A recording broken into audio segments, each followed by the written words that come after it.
All right, let's do our own, shall we? What is up, YouTube? Welcome, everyone. Welcome to another video. It is that time of the year again. We need to talk about the Yu-Gi-Oh Banlist. All right, Kashtira format is coming to an end. We have a new set coming soon, and everyone is asking that question. How do we balance out the current format? How do we hit Kashtira? How do we hit the other top decks? How do we make the format a little bit more fair and balanced? And I'm here to discuss some of these things and bring you my opinion on the current format. And if you like that type of content, make sure to subscribe to the channel, and I hope you enjoy the video. Without further ado, let's go in. Banned, limited, semi-limited, unlimited, and I have structured it in a way where we're going to talk about some of the meta threats first, then we're going to talk about some generic staple cards and other like good stuff cards, whether I think they should be hit or not, and then we're also going to at the very end talk about only some cards, whether they should come back or not. I've kept that section down to a minimum because honestly, if you look through the Forbidden and Limited list, there's a lot of cards that could come back, and it's mostly just speculation. Although a little bit of speculation is fun every once in a while, I decided to keep it like small and decided to only talk about some that are, I think, interesting and worth talking about. All right, elephant in the room. Let's get that out of the way first. Kashtira, and I think there is 6 cards actually worth talking about. Now, I'm not going to put all of these onto the ban list, but I think the cards that are worth talking about when we're talking about hitting Kashtira on this upcoming ban list is the main deck monsters: Unicorn Fenrir, Birth, the Field Spell, Arise Heart, and Diablosis. I think those are the 6 cards we need to talk about, and I think there is a very good argument to do this regardless of what you do with the others. I think Diablosis is a very core reason as to why Kashtira is as toxic as it is. It creates a couple of problems because at the beginning of the format, I've been one of the first few people to say I'm not that worried about Kashtira. I think you can beat it with non-engine cards and whatnot. Diablosis is the card that stops you from doing that, right? Because Diablosis enables them to do very different forms of play and lock your entire back row, so now you cannot out their field with a Book of Eclipse or a Change of Heart or a Talents or whatever you play. The fact that Diablosis also looks at your extra deck makes it so you have to play certain cards in multiples. It warps your opponent's extra deck building abilities, which is kind of crazy if you think about it. And just the fact that Kashtira has so many different lines of play it can go for. It can go for just a Rise Heart. There's even a combo for double a Rise Heart now. There's the combo for the normal Diablosis line that locks 3 zones and banishes from your opponent's extra deck, and then the one that locks all 5 if you draw a nutty combo. If they ban Diablosis, they basically eliminate a lot of those options, and so Kashtira becomes a lot more predictable and you don't have to focus your extra deck on that. So I think that's a good change either way. Still, I think there needs to be something that they should do to the main deck monsters, and I'm actually going to start by talking about Fenrir because a lot of ban list discussions that I see just throw Fenrir in limited, and I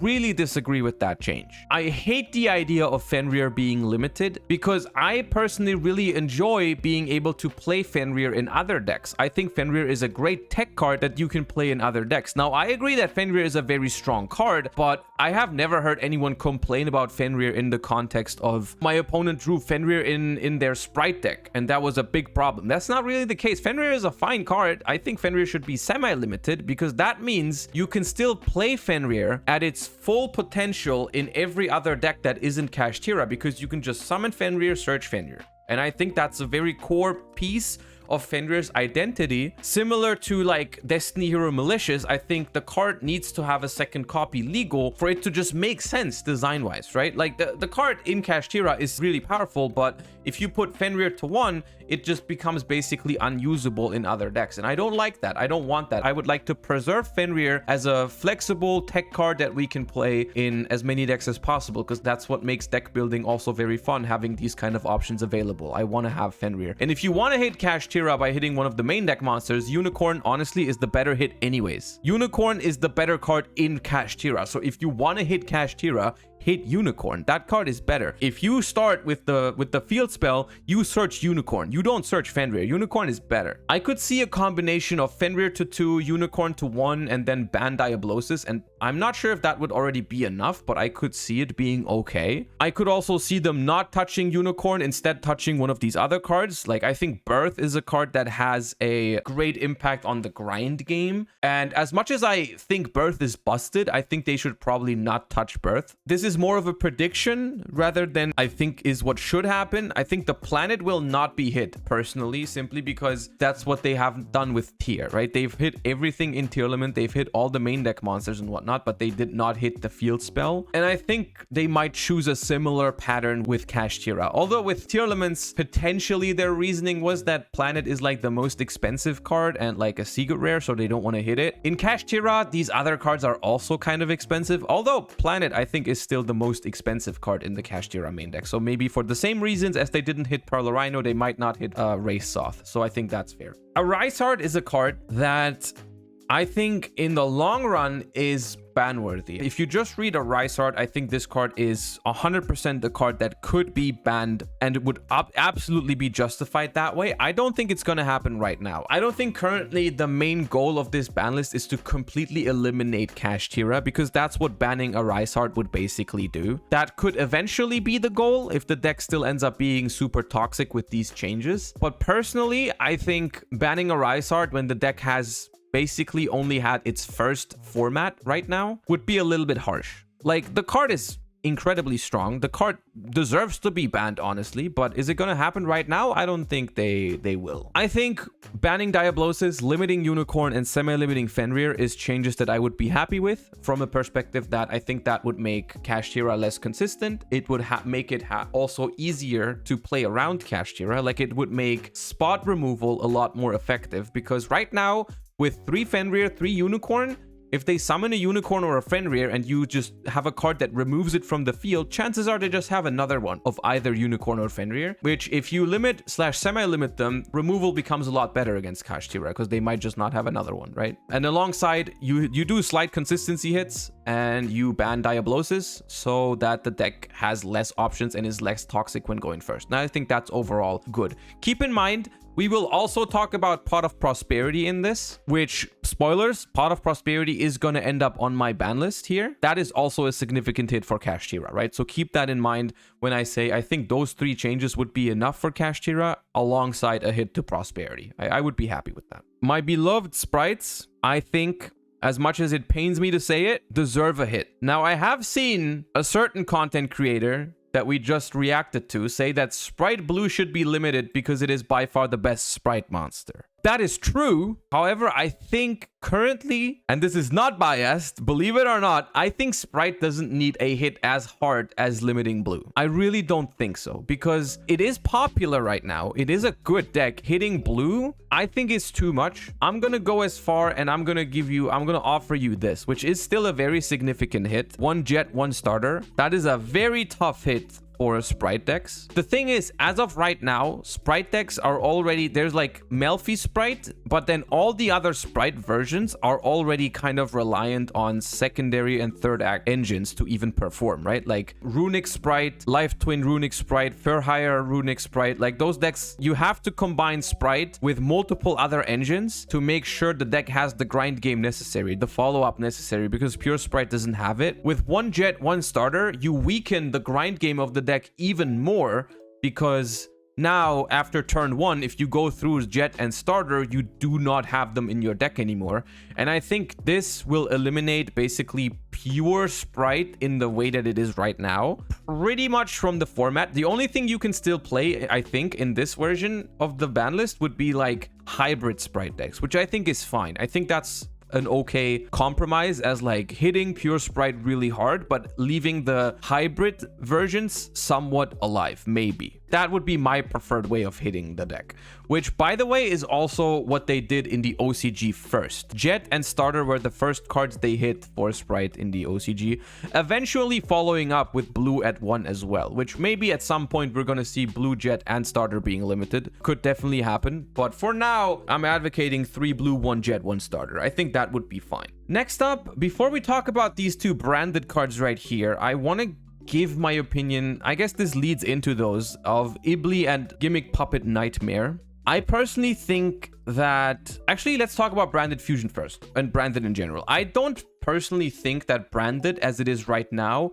requires a hit. The only thing about Branded that I find toxic is the Expulsion Lock, so we're going to talk about the Expulsion Lock separately. But Branded itself, I think, would be fine being untouched, also considering the deck will receive more support and they want to sell that support. and want to make sure people play that deck. I think it's likely that we see no hits to Branded, although I would not be surprised if they did something to it. I don't know exactly what they would do, because honestly, the only things I can think of are like consistency hits. They could limit Branded Fusion, they could hit Aluber Branded Opening in some way, shape, or form. I wouldn't advise them to do it, but I could see it happening, right? I personally would not hit the main Branded cards. I think Branded has performed okay this format and was not too oppressive or anything. The only thing I didn't like was Branded Expulsion. Now, the question with Branded Expulsion is, do we ban Branded Expulsion or do we ban the card that it summons, which is like Gimmick Puppet Nightmare currently? I think the answer to that is very, very easy. I think the answer is Branded Expulsion and leave Gimmick Puppet Nightmare alone, simply because I think it has been established that the ability to summon whatever monster to your opponent's side of the field is something that should just not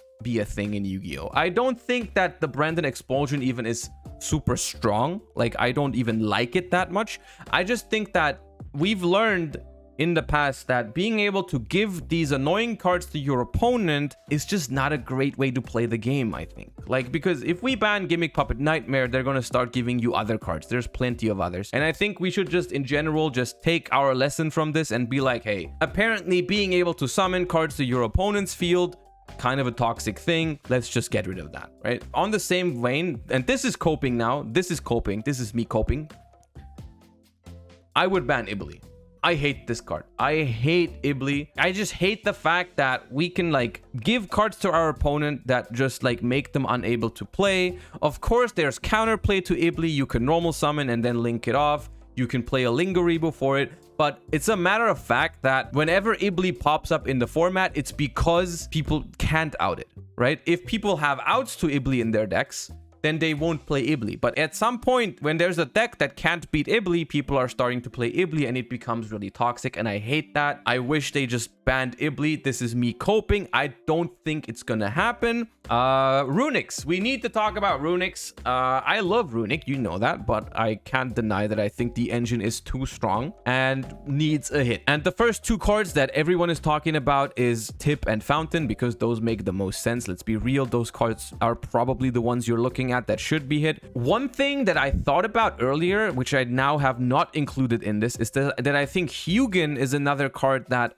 could also be interesting. I would never ban Hugin, but I think the idea of limiting Hugin is interesting because people play 2 to 3 Hugin for good reason. And if you limit Hugin, you make cards like Ash, Imperm, and Veiler or Mourner on Hugin super effective, right? If you limit Hugin and you stop that one Hugin, they can't get to Fountain unless they draw it. And I think that would be an interesting way of balancing the deck, maybe, right? I think that would be interesting, limiting Hugin. The other option is limiting Fountain. I think that's also fine. I think limiting Hugin and Fountain would be too much because then you have basically no chance of drawing Fountain. Like if they negate your Hugin, you just lose. I think that would be not great. But limiting Fountain is an interesting approach because that makes cards like Cosmic Cyclone super strong against Runic, because if you Cosmic Cyclone that Runic Fountain, they can't get it ever. And then the other card that I could also see being limited is Runic Tip. I don't know if I like both of these together. Not sure if I would like them to do both, Limit Tip and Fountain. I think it would still be playable. I'm not sure if it would be good enough though. Maybe a compromise would be to have 2 tips, to not leave Tip untouched. But once again, I don't love semi-limiting cards, but if 1 is too much of a hit and 3 is too little of a hit, maybe 2 is just the correct middle, you know, way. They could also do it the other way around. I think this is less effective though, because a lot of decks already only play 2 Fountains. So like they could do it this way around.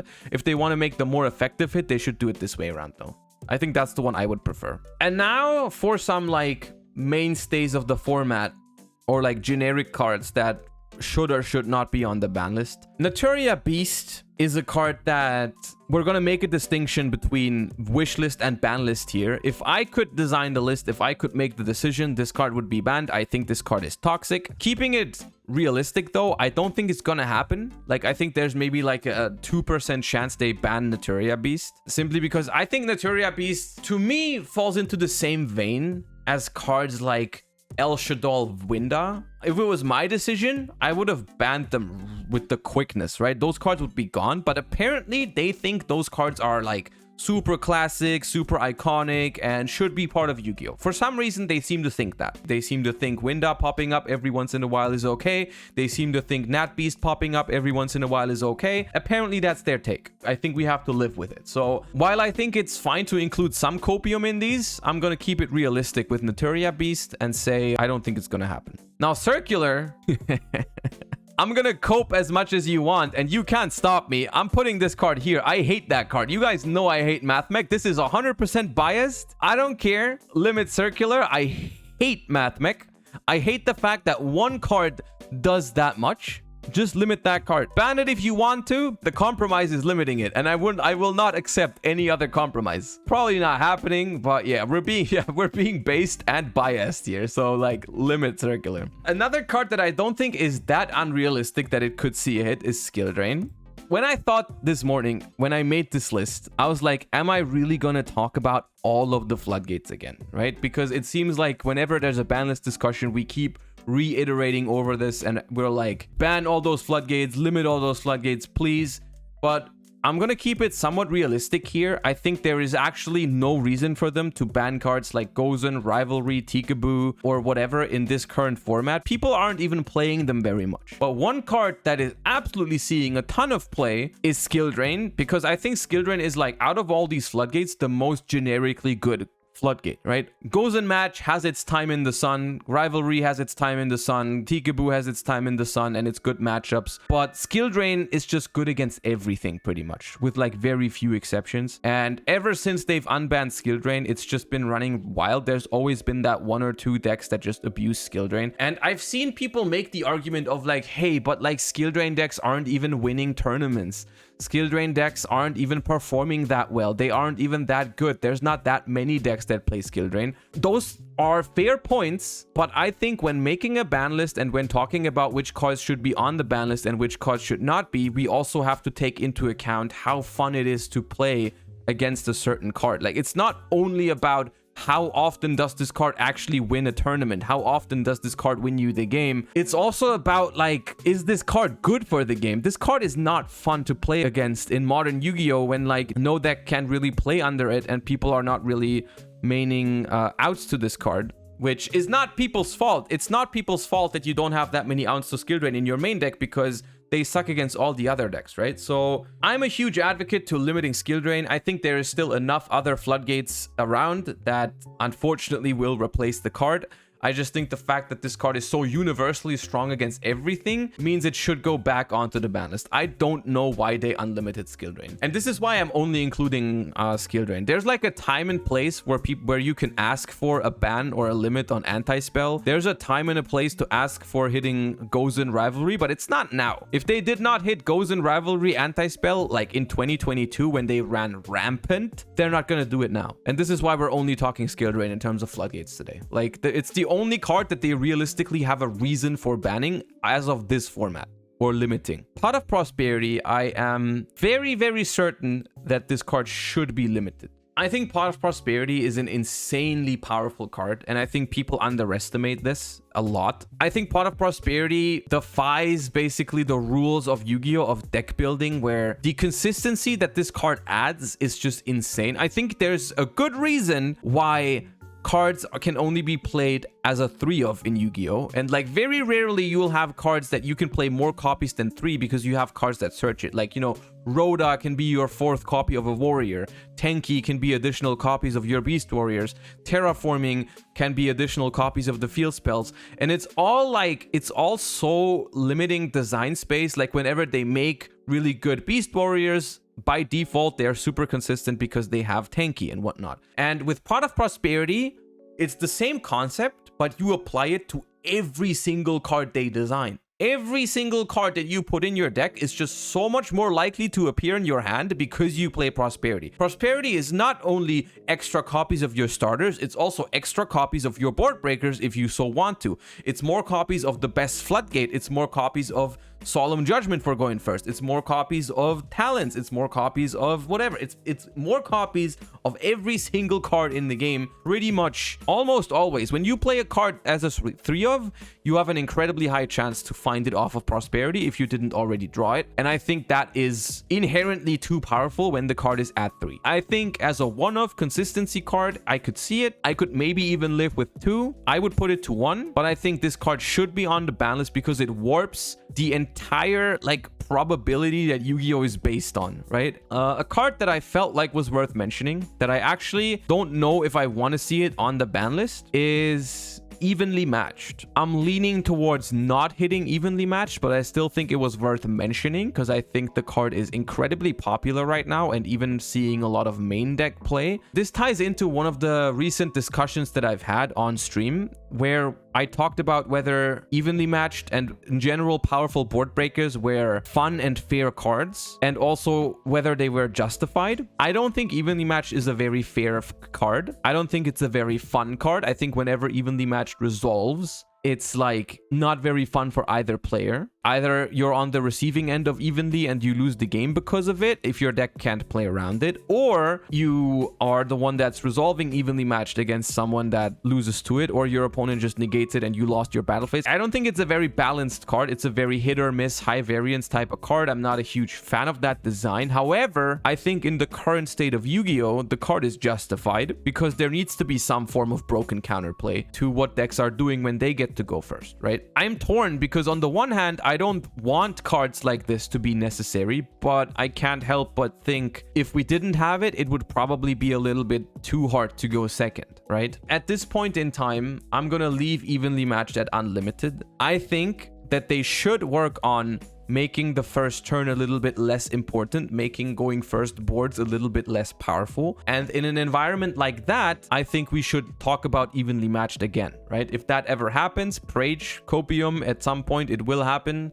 Going first is at some point not going to be that important anymore. If we ever get there, we can talk about hitting Evenly Matched. But as of now, going second really needs that help. And so I'm going to leave it untouched. Magnamut, on the other hand, is a card that I think should be limited. I'm not sure how realistic this is right now because once again, I felt like if there was ever a time to limit Magnamut, it was the last ban list when the card was in everyone's main deck. Right now, the card is only seeing like fringe play because it's not that good against the top decks of the format. And it's like not that popular. People side it against like Branded and Mathmech, and if some Dragon League decks play it. I still think you can't argue with the fact that this card is strong enough to be limited. The question is, does it happen now or do they wait until the Bestials see more play again? Because eventually that will happen, right? Eventually Bestials are going to pop up again and be a very, very big thing in any upcoming meta at some point. The question is, do they want to preemptively hit Magnamut even though he technically doesn't deserve it this format, or will they wait and just leave it unlimited? I can see them doing either. I don't mind either. I like Bestials, so I don't mind keeping it unlimited, but it's definitely realistic for them to limit it at some point. Talents is another card that I think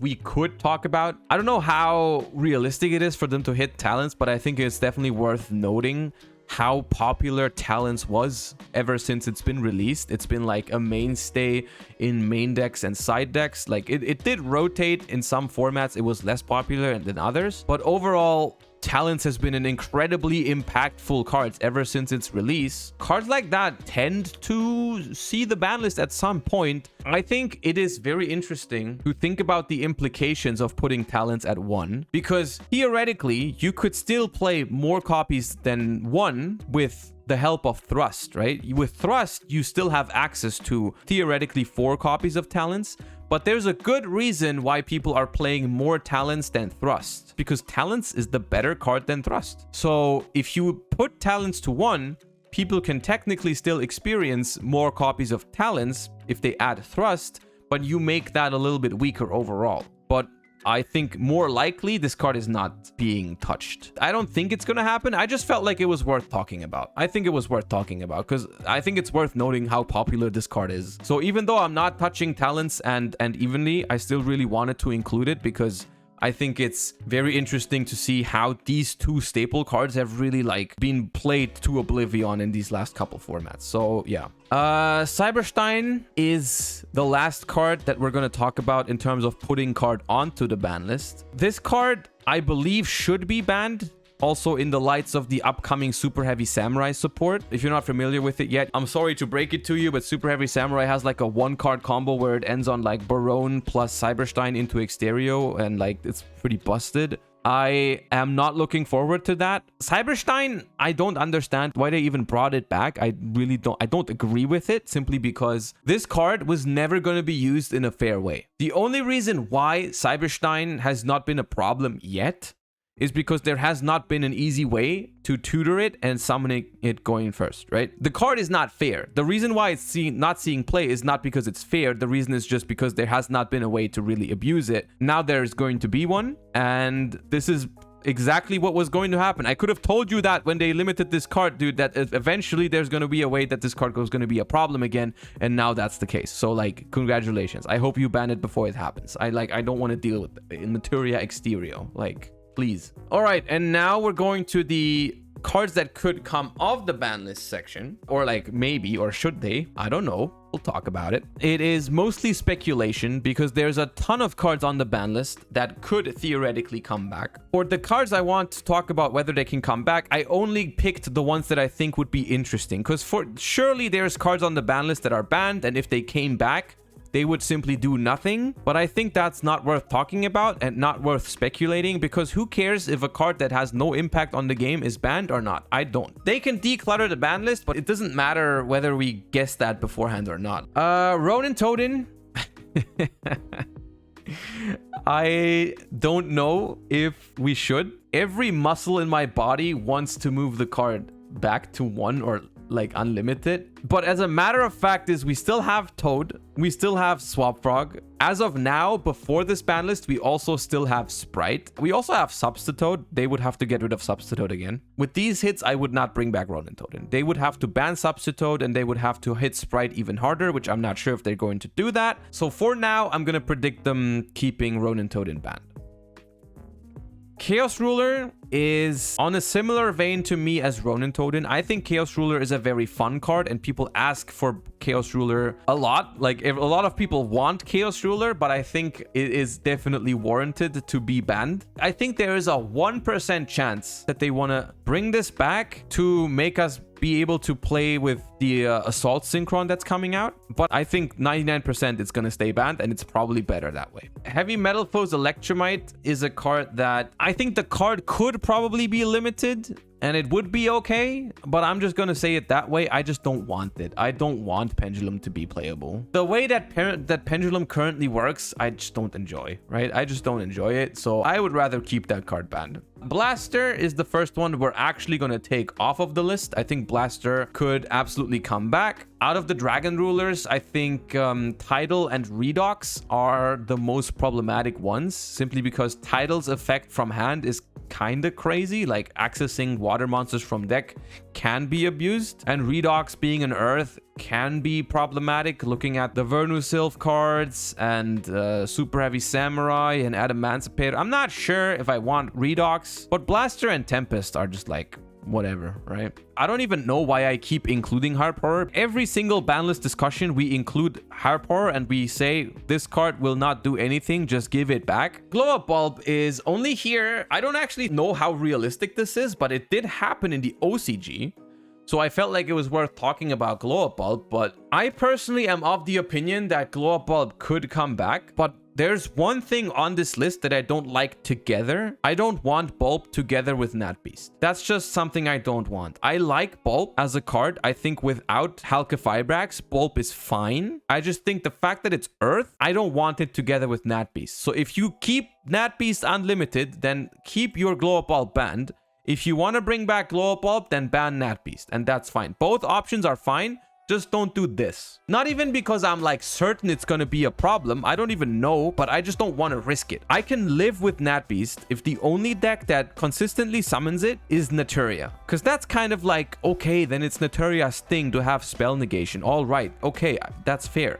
But like with Glow Up Bulb, I think the risk that a lot of decks can now suddenly make Nat Beast, I'm not a fan of. I don't want that. I think with Nat Beast Unlimited, keep Glow Up Bulb banned. This is what I would do. to address this current format, I think this is looking like a stellar ban list, honestly. If this happens, I am incredibly happy. There is other cards that could come back from the ban list, like Sky Striker cards and whatnot. I'm seeing mentioned in chat. Gazelle, all those cards could come back. Like I said earlier, no doubt, I think they could. But once again, it's just, I think Konami knows that they could come back. I don't know why they are not bringing them back for like months and years now. I guess they have some random reasons, and eventually they'll probably get off. I don't know if it's going to be this ban list or another ban list, but I feel like it's more interesting to talk about the cards that are relevant in the format right now rather than speculating about which cards they could bring back, and they might do that or they might just not, you know. But anyways, let me know what you think about this in the comments down below. If you're watching this on YouTube, I hope you enjoyed the video. Make sure you subscribe to the channel, and I'll see you next time. Bye bye. Peace.